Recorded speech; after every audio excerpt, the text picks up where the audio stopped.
So I have started this channel by creating content about Russia.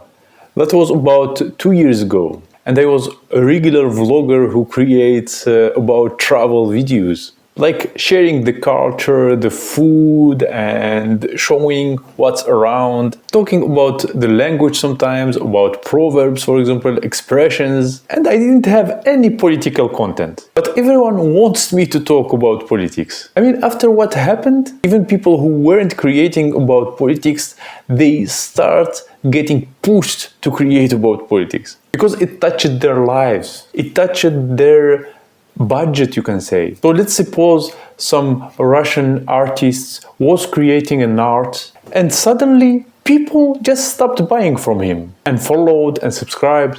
And most people don't care that much about politics. And it doesn't matter if they are pro what's happening or against, they still considered as Russians and they stopped getting support. And it didn't stop only on Russians only.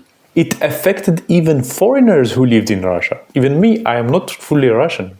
I was kind of foreigner, like living in Russia for 7 years. And only after 7 years I get the citizenship. But still what happened affected me.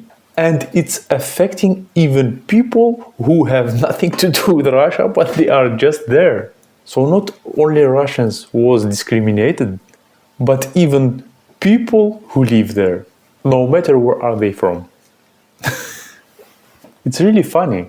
And the paradox that those people who discriminate Russians are those people who support freedom and democracy, etc., etc., etc. And here's one of the videos I found on TikTok, and you can watch it and enjoy it. It's from an American living in Russia. She's an American.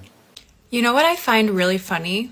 Anytime anyone posts a video about Russia that isn't hating on Russia, immediately hundreds and hundreds of negative comments. Why does seeing something good about Russia trigger so many people? I get it. If you have grown up believing that Russia is the worst country ever, you've demonized it your whole life, and suddenly something you see doesn't fit that narrative, oof.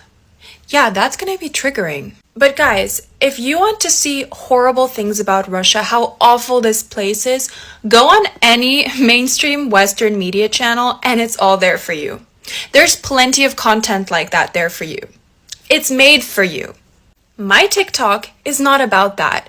It's about my life, my experience here, my travels here, and what I have seen in Russia myself. I know it's hard for even 1 second to believe that Russia may not be as bad as you think it is, because then you'll have to rethink and question everything else that you've learned in life. Every single country has good and bad things. There is no perfect country. And Russia, in my experience, has been a lot better than many of the other countries I've traveled or lived in. So if that offends you, if that triggers you, ask yourself why. Is it because you've actually been to Russia and had an awful experience here and you don't like this country? Or is it because you've been told your whole life that you're supposed to hate this country? That's it. It's just a short video sharing my thoughts and what I passed through and what other people are passing through. It's sad to see the world judging you by your origin. I have nothing else to say.